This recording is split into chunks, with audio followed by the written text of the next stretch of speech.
You try to move on, but still you're perfecting. It's week 3. We're starting this one appropriately here in New York City.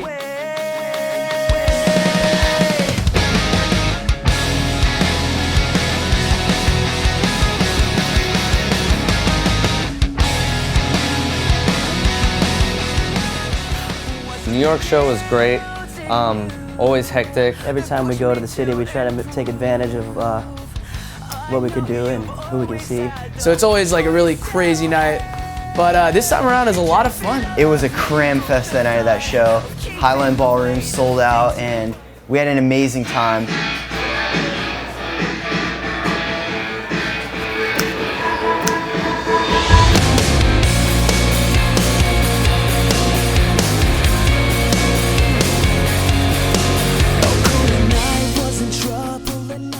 You see the sunshine? You already know where we're at. We're at home, bruh. Orlando, Florida, hanging out, setting up. I just woke up. You're catching me in my prime. We couldn't film it, but our hometown show of Orlando, Florida, House of Blues, sold out. Pretty much 2,000 kids in this building.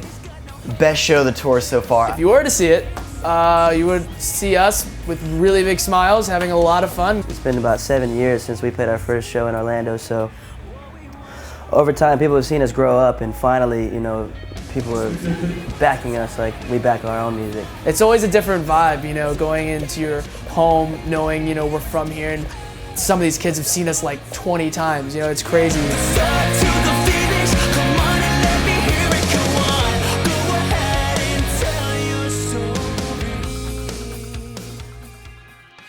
Third track in our set is Deathbed. It's track 5, off a little faster. It's a really cool vibe, you know, it's kind of a different song for us, it's a new song. It hits really hard and I'm just stoked to be playing in our set. It's gonna be our next single. We're shooting a music video for it in April. It's very different than a lot of the other songs on that record. It's definitely, you know, a rock song, but at the same time, it's, you know, it's got a slower vibe to it. You know, it has like a really heavy feel to it, more of like a theatrical feel with the strings and stuff like that.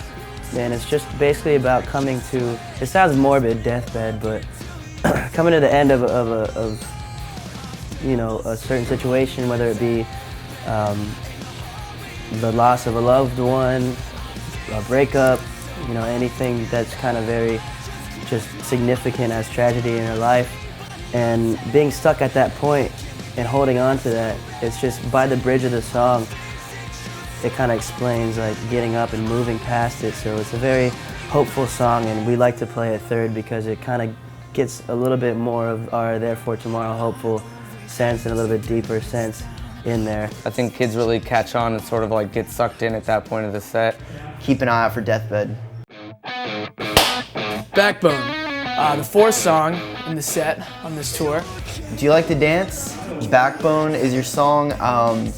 It's probably Therefore Tomorrow's most poppy song we've ever written. It's just very dancey, it's very out there for us. It's a fun song. I think it's just easy to catch on to, and it sort of picks up the set. I think it's kind of it's a crowd pleaser for sure and an eye catcher, because you're just standing there and you're hearing our music, but then you hear this Backbone song come on. It comes out with a drum intro, and I'm just slamming away, and it just goes and it flies, and it just has that snap to it. I just personally think chicks dig it. That's it. There's a certain beat to it and a certain attitude. There's like a sass to it that females favor. It's definitely a feel-good song, and I know all of us really enjoy playing it live. Believe, no, I can't believe